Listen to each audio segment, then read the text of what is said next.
사도행전이 이제 마쳐가고 있습니다. 오늘 26장을 하고 이제 27, 28장을 하면 사도행전이 끝이 나고 저의 성경 강의 계획은 사도행전 하고 난 뒤에는 신명기를 또 할까 이렇게 생각을 합니다. 어떻게 보면 역사서 본문이 다른 성경들보다 훨씬 쉬운 점도 있고 또 어떻게 보면 어려운 점도 있어요. 쉬운 점이라 하면 뭘까 하면 역사서 본문은 사건에 대한 기록이기 때문에 그냥 말씀을 오늘 우리가 전장을 잘 안 읽다가 읽었습니다만 전장을 읽어보면 다 알 수 있는 그런 내용이다 말이죠. 거기에 뭐 특별히 이 말씀의 살을 더하고 빼고 해석하고 확대하며 또 그것을 요약하고 결론 짓기가 어떻게 보면 여러분들에게 유익하고 도움이 되겠지만 어떻게 보면 그냥 본문을 읽기만 해도 은혜가 되고 이해가 되고 무슨 말인지 알고 깨달음이 있는 그런 본문이 역사서적 본문이다 이렇게 말할 수 있어요. 또 한편으로는 우리가 역사서적 본문이 아니면 신약 성경에서는 서신서적 본문이 대다수를 차지합니다. 역사서적 본문 사도행전으로 끝나고 로마서부터 요한 1, 2, 3서 유다서까지는 서신서적 본문이다 이렇게 말할 수 있고요.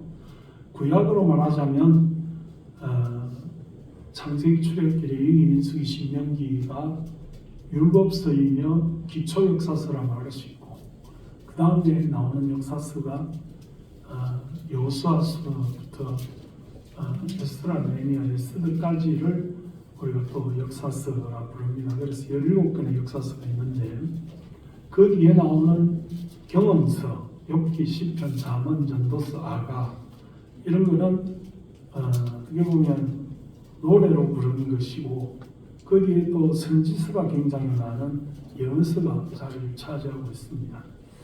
그래서 구약의 선지서, 예언서하고 신약의 서신서는 약간 설교적 분위기가 있어요. 그게 새로운 어떤 내용을 우리에게 주는 게 아니라 역사서를 기초를 해서 그것을 우리에게 하여금 해석을 하게 하고 또 미래가 어떻게 될 것인지를 말해주는 그런 의미가 있어요. 그래서 그것은 어떻게 보면 혼자서 그냥 읽기에는 조금 부담이 되고 이해가 안 되는 부분도 있을 것이다 라고 보여집니다. 근데 어쨌든 그것은 우리에게 뭔가 설명을 하고 설득을 하는 본문들이기 때문에 어떤 면에서 역사서적 본문보다는 좀 어느 정도 수준만 된다면 그것을 통해서 은혜를 받기에는 역사서적 본문보다 더 유리하다. 제가 지금 무슨 말을 하는지 여러분들이 조금 알아들으실 수가 있었으면 좋겠는데 모르겠어요. 알아들으실 수 있는지 어떤지 모르겠어요. 역사서 본문이 쉽기도 하지만 어렵기도 하다 그 말이고 역사서 본문을 쫓아서 어떤 사건과 어떤 일들이 벌어졌는가 이거는 이해가 되는데 그 일들이 우리에게 뭘 의미하는지는 사실은 잘 모를 수 있기 때문에 역사서 본문이 어렵다는 것입니다. 쉽다는 것은 그냥 사건과 상황을 설명하기 때문에 그 일이 있었구나 이렇게 받아들이면 되지만 그 일을 통해서 우리가 어떤 교훈을 얻을 것이냐 이거 조금 생각해볼 문제도 어렵다. 그 사건이 주는 그 의미가 뭔지 이런 거 생각하면서 본문을 봐야 되겠다 이 말입니다. 오늘 우리가 26장 전체를 봤잖아요. 그런데 이 사도 바울이 이 사도행전 26장 1절로 23절까지 말한 거는 한 번만 본문에 기록된 게 아니에요. 적어도 공식적인 재판 과정에서 3번 이상 아주 압축되어서 소소한 것까지 말하자면 6번 정도 사도 바울이 자기 변명, 자기 변정, 재판에서의 자기 논리를 이야기를 지금 하고 있는 겁니다. 예, 그래 어떻게 보면 이게 참 답답하다고 말할 수 있어요. 왜 이렇게 비슷한 내용들을 계속해서 반복하고 있느냐, 이렇게 9장에서 20장에서 22장에서 24장에서 26장에서 계속 지금 사도 바울이 비슷한 맥락으로 말하는 거거든요. 근데 그 중에 제일 잘 정연하게 말하고 있고 가장 길게 말하고 있고 가장 제대로 표현하고 있는 부분이 어디냐 하면 26장이 제일 그래요. 제일 잘 말하고 있고 자세히 말하고 있고 확실히 말하고 있고 또 오해가 없도록 그렇게 말하고 있는 자기 변명, 자기 간증이 이 사도행전 26장에 나오는 사도 바울의 이야기다 하는 것입니다. 자, 그런데 이런 사도 바울의 재판에서의 자기 변론, 변호사가 없으니까 자기가 변호하는 거예요. 그 자기 변론을 듣고 반응하는 사람들의 태도를 한번 봅시다. 24절에 보면 바울이 이같이 변명하매, 이게 이제 변호하매 이 말입니다. 변호하매 베스토가 크게 소리내어 이르되 바울아 네가 미쳤도다, 이렇게 반응을 하고 있습니다. 우리가 이 장면을 잘 봐요. 바울아 네가 미쳤도다, 미친 거 아니야? 그렇게 지금 최종적인 판단을 하는 총독과 왕의 입장에서 이렇게 말하는 거예요. 왜 그랬겠어요? 왜 바울아 네가 미쳤구나, 왜 그런 말을 했겠어요? 그게 이제 역사서 본문의 어려운 점이다 이 말입니다. 똑같은 사건을 보고 있는데, 예를 들어 우리가 TV에서 드라마를 보고 영화를 보는데 저 영화의 맥락이 도대체 뭐고 감독이 말하고자 하는 포인트가 어디 있느냐, 이거를 볼 수 있는 사람이 있고 못 보는 사람이 있어요. 네, 그렇죠? 그런 것처럼 사건을 보고 베스도가 네가 미쳤구나 이렇게 말하는데 왜 미쳤다고 말할까요? 통상 죄수들은 자기를 변론할 때 나는 무죄요, 난 억울하게 여기 잡혀 있습니다, 그래서 나를 풀어주시오, 이게 이제 잡혀있는 죄수들이 자기를 변론할 때 하는 말이거든요. 그리고 좀 어떻게 보면 불쌍히 여김을 받고 좀 뭐랄까 어떻게 보면 좀 주눅이 들고 좀 어떻게 보면 좀 동정을 호소하는 좀 그런 태도가 보여야 되는데, 지금 이 바울의 태도는 어떤가 하면 오히려 앞에 있는 재판장들을 푸시하고 있다고요. 자기를 변론하는 것이 아니라 뭐라고 표현하느냐 하면 바울이 이르되 베스도가 그래 내가 미친 것이 아니고 참되고 온전한 말을 합니다. 왕께서는 이 일을 아시기로 내가 왕께 담대히 말하노니 이 일에 하나라도 아시지 못함이 없는 줄 믿나이다. 이 일은 한쪽 구석에서 행한 것이 아니이다. 아그리빠 왕이여 선지자를 믿으시나이까? 믿으시는 줄 아나이다. 이게 지금 죄수가 자기 죄를 변론하는 태도가 전혀 아니다 이 말입니다.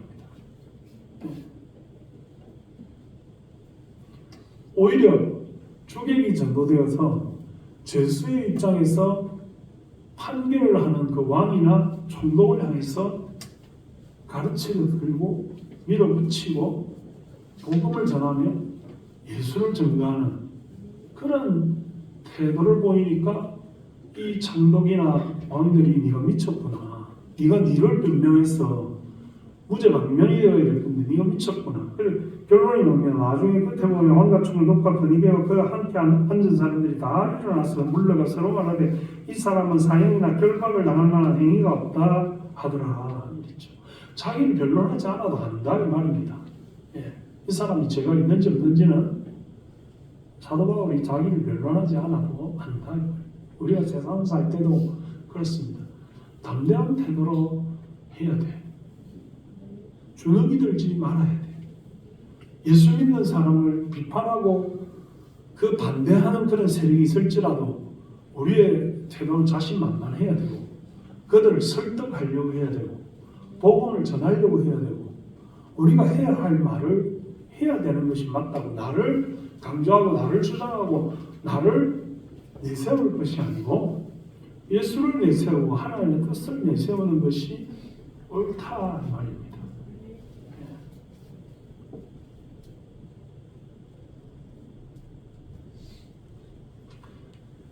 우리가 바울이라고 생각을 해봅시다. 우리가 바울이라면 이 상황 가운데서 지금 재판을 받고 유죄 판결이 되면 죽을 수도 있는 그런 처지에 놓여 있으면 여러분들은 어떻겠어요?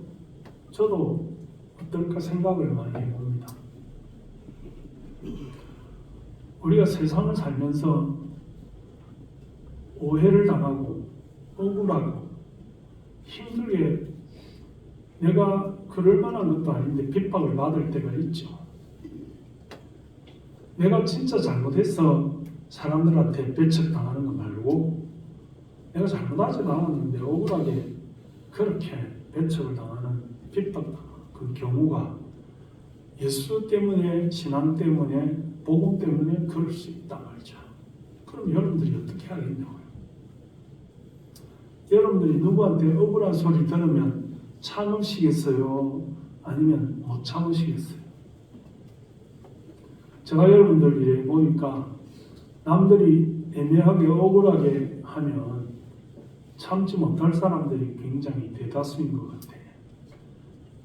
예배드리고 이렇게 할 때는 좀 착할 것 같은데 그런 현장에 딱 부딪히면 그냥 펄펄 뛰지 않을까 이렇게 싶기도 해요. 예를 들어 내가 교통법규 잘 지키고 하는데 뭐 엉뚱하게 나한테 와서 차가 들이받는다든지 뭐 얘를 위협을 한다든지 뭐 협박을 하면 가만히 있겠어요? 저도 저 자신을 생각할 때 제가 잘 참고 잘 견디고 억울해도 그냥 웃어 넘기기가 쉽지 않은 그런 유형의 사람인 것 같아요. 제 자신을 냉정하게 평가해 볼 때. 그런데 우리가 생각해 봅시다. 우리가 세상을 살면서 내가 인정받고 내가 억울하지 않고 내가 큰 소리 치고 내가 나 자신을 남들 앞에 이렇게 내세우는 그런 것이 중요할까요? 아니면 하나님의 뜻을 내 자신에게 적용시켜서 내가 하나님 뜻대로 사는 것이 필요할까요? 오늘 본문의 핵심은 그겁니다.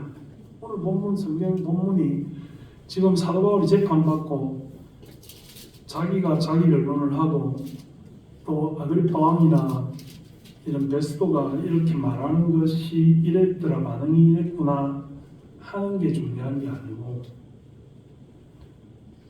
내가 이 세상을 살면서 나 자신이 억울할 때 내가 그 억울함을 깨트려버리고 내가 인정받아서 무죄의 확정을 받고 내 명예를 회복하고 내 자신이 남들 앞에 나를 내세우는 그런 것이 인생의 참 목적인가?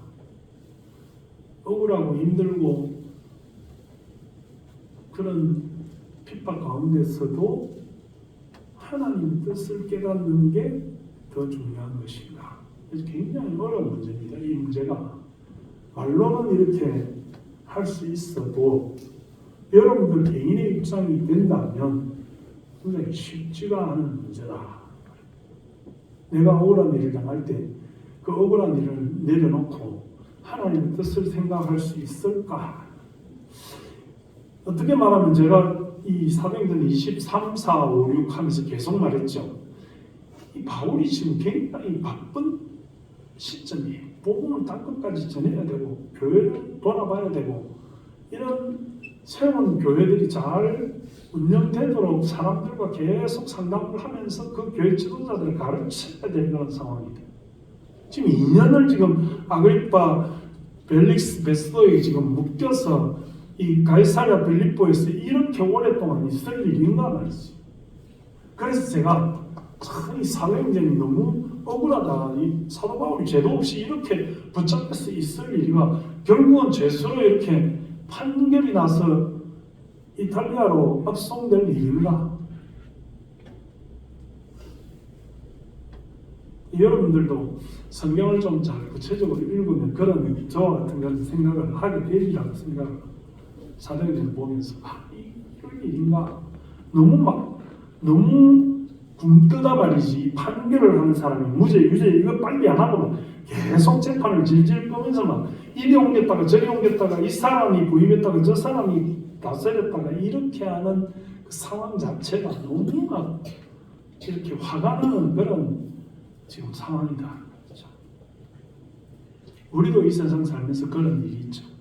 판결이 빨리 안 나고 내가 억울한 걸 좀 밝히고 좀 사람들 앞에 이렇게 좀 기탄 없이 이렇게 해야 될 것 같은데 뒤집어 쓰여가지고 프레임 속에서 막 갇혀서 막 어쩔 줄을 모르면서 이러지도 저러지도 못하는 그런 상황 속에 있을 수 있다 이 말이죠.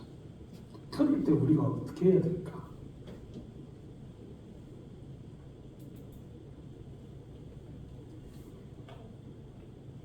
사도 바울은 그럴 때 답을 찾아가는데 내가 억울하고 내가 힘들고 내가 무죄인데도 불구하고 이렇게 질질 끌면서 재판의 결과를 확실하게 하지 않고 이렇게 하는 이유는 하나님의 뜻이 있다 이렇게 깨달은 거죠.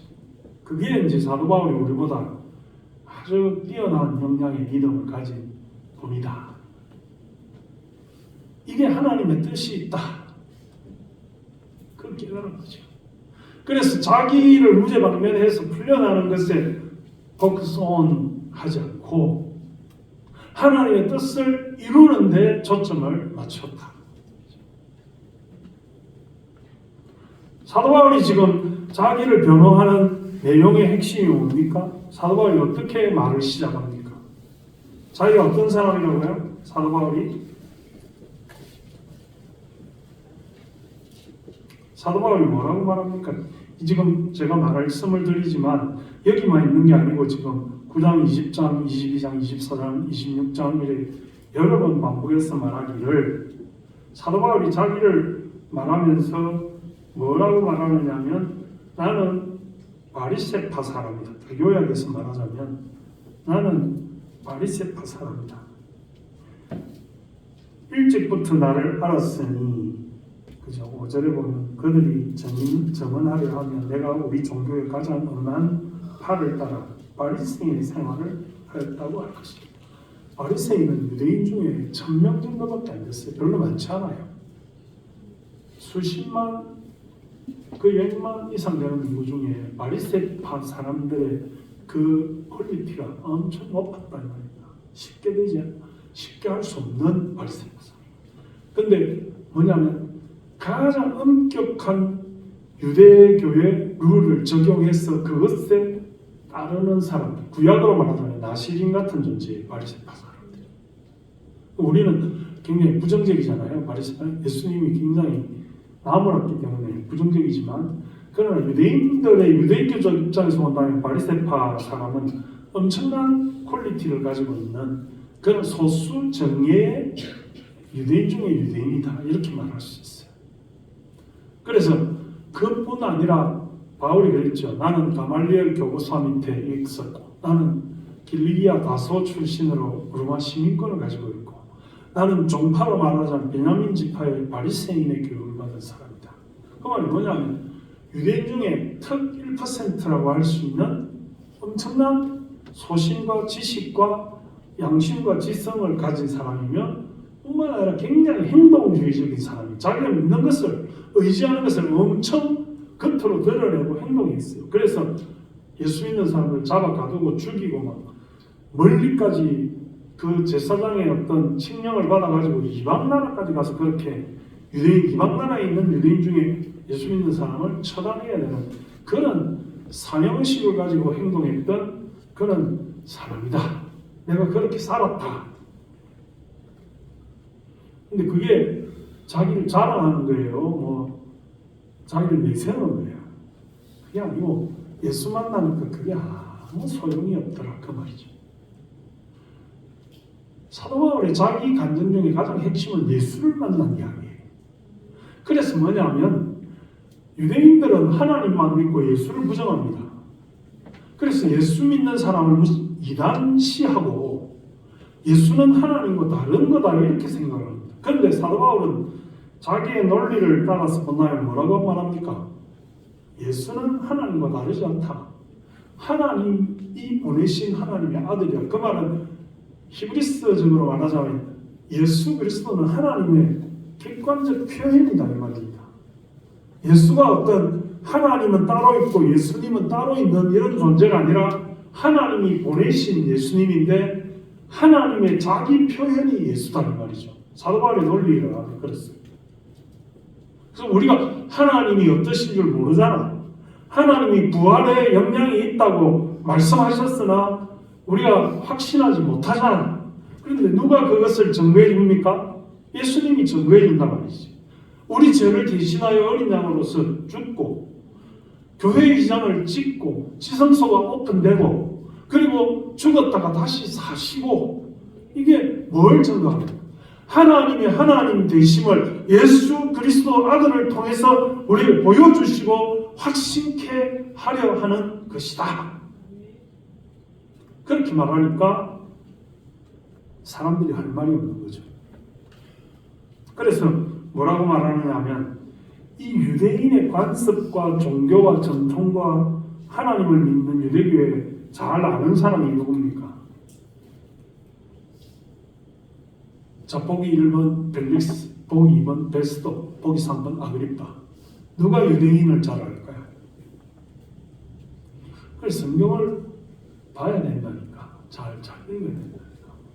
알고도 말하는 건지 몰라서 말하는 건지 내가 잘 모르겠지만 아그리파는 유대인 출신이고 유대 전통을 잘 아는 유대왕입니다.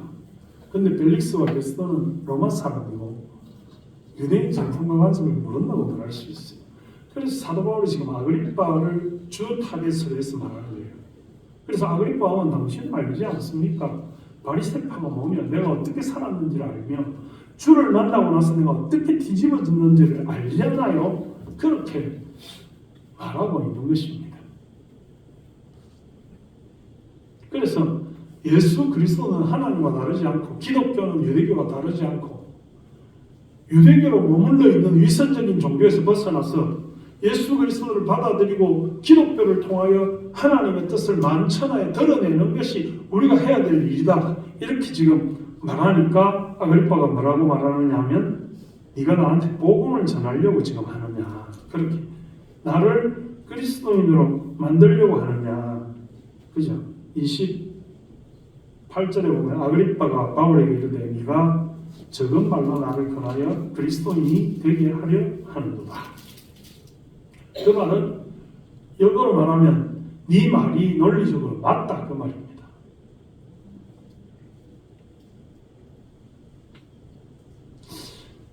이래서 역사서 본문이 어려운 거라. 여기에 뭔가 동의가 있고 아멘이 있고 이게 좀 깨달음이 있어야 되는데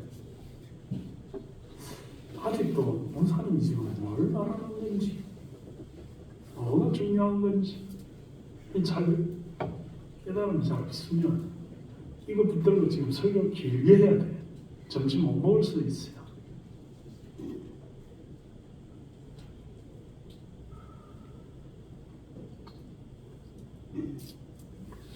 사도 바울은 보세요. 죄수의 몸으로서 지금 죽을지 모르는데 자기 죄를 변호해서 풀려나고 무죄 입증을 하려고 하는 게 아니고 예수를 만난 이야기, 십자가를 만난 이야기를 하면서 복음을 전하고 있다 이 말입니다.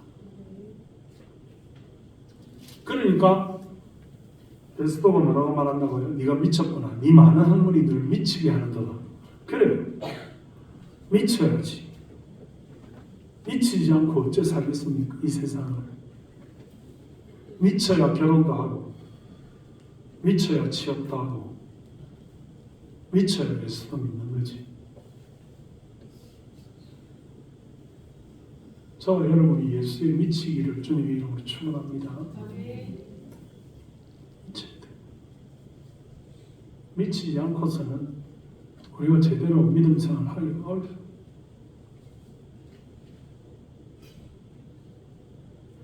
그래서 사도 바울이 뭐라고 말합니까? 네가 미쳤구나 이러니까 사도 바울의 제일 끝에 반응이 내가 구속되어서 이렇게 감옥에 갇힌 것 외에는 내 말을 듣는 모든 사람들도 나와 같이 되기를 하나님께 원하나이다.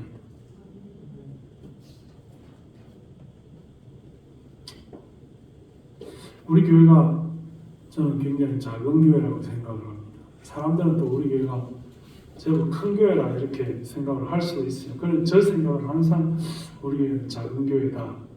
저는 작은 교회의 목사다. 그런 생각을 합니다. 그러나 제가 어디 가서 뭐 어느 교회 계세요? 말씀숲 교회 있습니다. 그 교회가 참 어떤 교회입니까?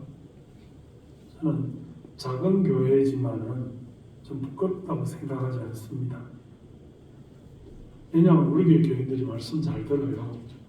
우리 교회 교인들이 헌금도 열심히 합니다. 우리 교회 교인들이 청년들이 있는데 청년들의 한 절반 정도가 11조를 합니다. 그래서 난 참 그걸 자랑스럽게 생각해요. 우리 교회 교인들이 넉넉하게 잘나는 사람이 없어요. 그런데 우리 교회 교인들이 제가 이렇게 개개인으로 볼 때는 열심히 헌금 생활을 합니다. 그게 뭘 말하냐면 오늘날의 이데올로기가 민주주의든 자본주의든 공산주의든 다 경제적인 거예요. 경제적인 논리거든요. 그러니까 경제적인 논리라는 것은 뭐냐면 여러분 젊은 사람 잘 들었어요. 취업할 때 좋아하는 거를 내 취업으로 할까? 잘하는 거를 할까? 물어볼 수 있죠. 그죠? 젊은이들이 내 평생 직장을 좋아하는 거 할까? 내 일을 잘하는 거 할까? 물어보잖아요. 근데 뭐 지금 현재 이데올로기는 뭐냐면 돈 되는 걸 해야지. 응? 20살 남짓 돼가지고 뭐 잘하는 게 뭐가 있으면 좋아하는 게 뭐가 있어? 다 변하는 건데 안 변하는 거는 뭐예요? 돈은 안 변해. 돈 되는 거 직장으로 하면 그것 때문에 잘하게 되고 좋아하게 됩니다.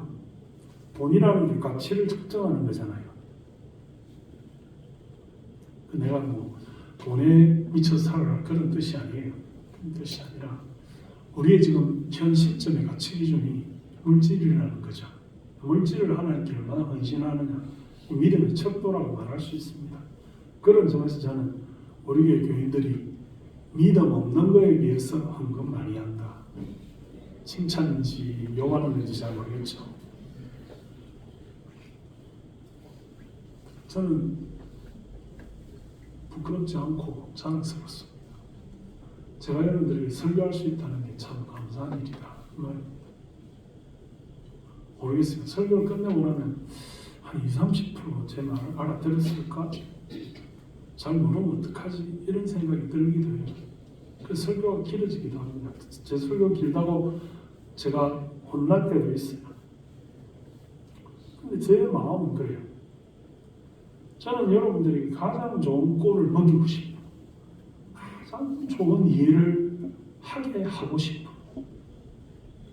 제가 어제도 목사님들 모임이 있어서 부산에 갔다 왔어요. 이 엄청 차가 막히는데 막 아침에 교통편이 다 매진돼가지고 제가 하고 중요한 지인의 자녀가 결혼을 하는데 거기에 또 모임이 있어서 제가 갔는데 제가 거기 가서 이제 제가 그 모임의 회장이라서 이야기를 하면서 제가 사도행전 이야기를 했어요. 사도행전 요즘 설교하는데 내가 옛날에 굉장히 답답했던 24, 5, 6, 7 하면서 너무 은혜가 된다.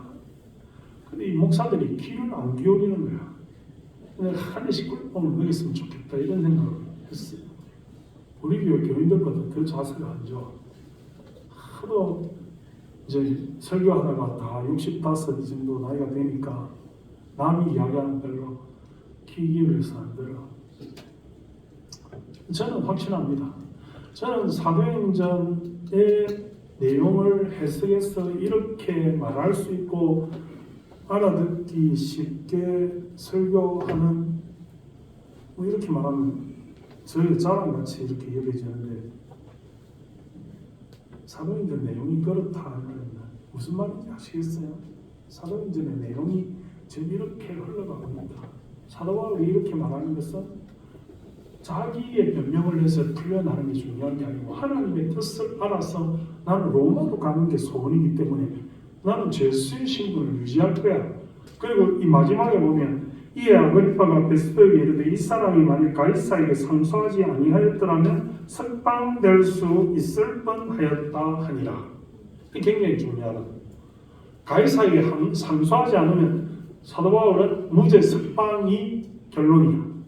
그런데 무죄 석방이 안 되고 어디로 갑니까? 로마로 가잖아요. 제수로. 그게 뭡니까? 아까 말했죠. 2년 동안 갇혀 있으면서 에베소에서 또 벨레아에서 또 갈라디아에서 또 많은 지역에서 사도 바울을 필요로 하거든. 그 서신서가 그걸 말해주거든요. 교회 분쟁이 생기고 문제가 있으면 사도 바울이 해결해주고 빨리 그 상담해주고 막 지도자들을 육성해주고 가르치고 이래야 되는데 지금 감옥에 갇혀서 이러고 있을 때가 아니야. 그런데도 하나님이 이렇게 시간을 끌면서 자기를 변정하면서 많은 사람들에게 이렇게 말하도록 하는 이유가 있느냐 하면 로마를 가야 복음으로 로마가 정복한 땅을 다 정복할 수 있다. 로마를 복음화하면 모든 길이 로마로 통하기 때문에 그 당시에 세계관을 가지고 있는 유럽이나 아시아나 북아프리카를 다 복음화할 수 있는 유일한 방법이 뭐냐면 사도 바울이 로마로 가는 것이다. 사도 바울은 자기의 목표에 미친 거예요. 사도 바울은 예수 그리스도를 만나기 전에 유대교의 율법을 따라서 바리새파 사람으로서 행동적인 그런 유대인이었다가 예수를 만난 이후에는 변화가 되어서 그가 복음을 위해서 헌신하는데 하나님의 뜻이 뭔지를 깨닫고 하나님의 최종적인 목표가 로마에 가서 복음을 전해야 하겠다 하신 그 뜻을 이루기 위하여 지금 이 일을, 이 변정을, 이 자기 변호를 하고 있다. 그리고 제수로서 훈련하기 위한 자기 목표가 아니라 그 앞에서 자기를 판단하고 있는 벨릭스, 베스도, 아그리파, 이세 이런 사람들을 복음으로 설복해서 공격해서 내가 선지자인 줄 네가 아느냐? 그럼 선지자의 말을 들어야지. 누가 제수고 누가 재판관입니까?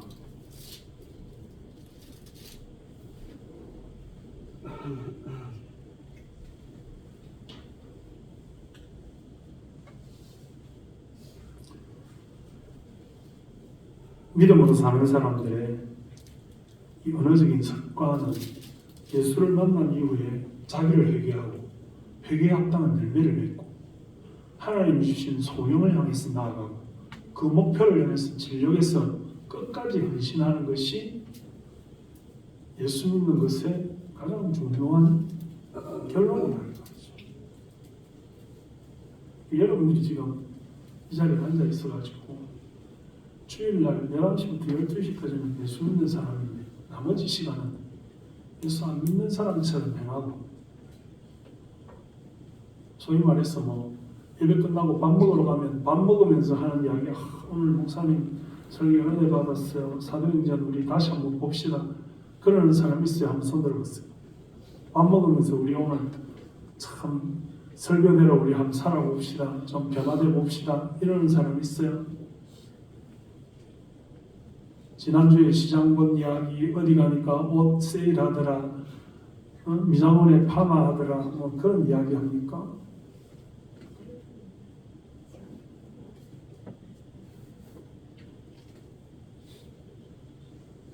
예수 그리스도의 십자가를 체험한 사람들, 예수 그리스도의 부활을 목격한 사람들, 사도 바울이 그런 경우잖아요. 예수님의 제자들은 예수님과 함께 십자가를 경험했다고 말하기 어려워요. 다 도망갔잖아요. 그죠? 예수님 다시 사신 것도 자기들이 스스로 체험하기 어려웠죠. 여인들이 먼저 알고 이야기해줬죠. 만나긴 했지만. 근데 바울은 어땠어요?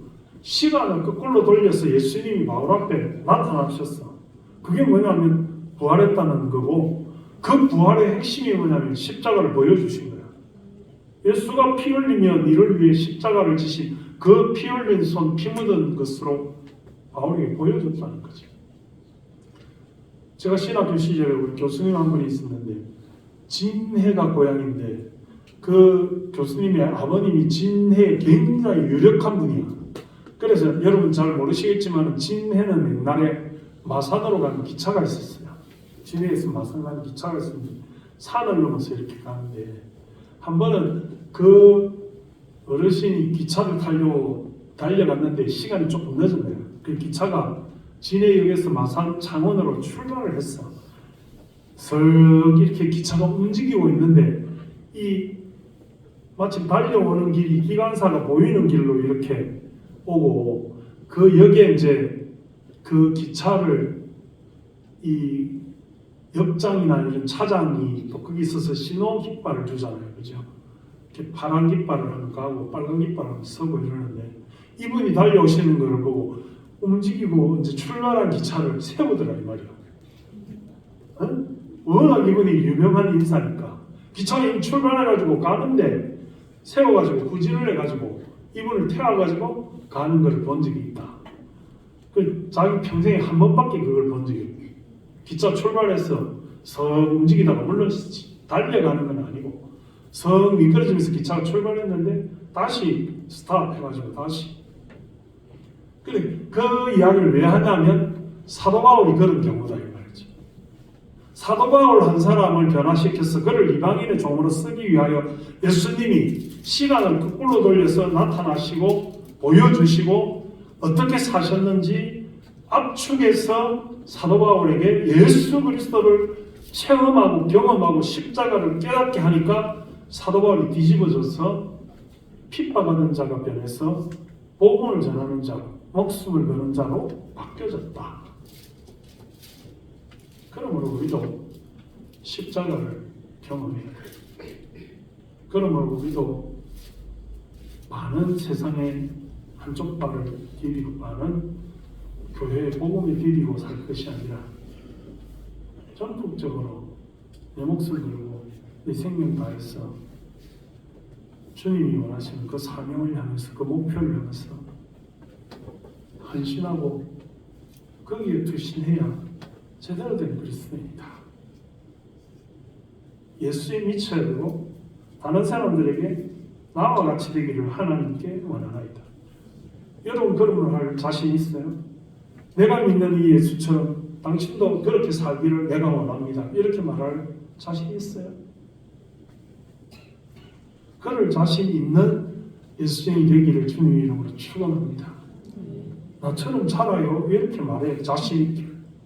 그럴 정도로 자기 신념에 투철하고 자기 목표에 확실해서 감옥에 갇혀 있는 거 부끄럽지 않고 로마로 가기를 위해서 최선을 다하는 사도 바울의 모습을 오늘 26장에서 우리가 발견할 수 있습니다. 죄수의 몸이지만 자기 변론이 기회가 주어졌을 때 재판관에서 너도 예수 믿어야 돼. 너도 나처럼 되기를 내가 원해. 이렇게 말할 사람이 누가 있겠냐고요. 이렇게 담대하고 이렇게 확실하고 자기의 주관과 그 목표에 대해서 분명한 그런 인생을 살아야 그게 가치 있는 인생이고 복된 삶이다 하는 것을 우리가 이 말씀을 통해서 깨달으시기를 주님의 이름으로 축원합니다. 하나님 아버지, 짧은 시간에 하나님 이 복음의 원대한 비밀과 사도 바울의 무한한 자기 가치관을 다 설명하여 설득하기가 쉽지 않지만 하나님 우리가 이 사도행전 26장을 통하여 하나님 뜻을 깨달아 내 생각과 내 고집으로 살지 않고 내 중심적으로 내 자존심을 세우는 인생이 아니라 하나님의 뜻을 발현하고 실현하는 우리가 되게 하여 주옵소서. 아버지 하나님, 사도 바울이 그 담대하게 제수의 몸으로서 당신들도 나처럼 되기를 하나님께 원합니다. 이렇게 소원을 한 것처럼 미쳤다 하는 평가를 두려워하지 않고 나처럼 살으라고 그렇게 말하는 우리가 되게 해 주옵소서. 하나님 앞에 우리가 예수를 시시하게 믿는 것이 아니라 복음을 엉뚱하게 받아들이는 것이 아니라 정말 최선을 다해서 나 자신을 던져서 내가 꼬꾸라지고 녹아지더라도 주님 위하여 사는 십자가를 경험하는 우리가 되게 해 주옵소서. 예수님의 이름으로 감사하며 기도드리옵나이다.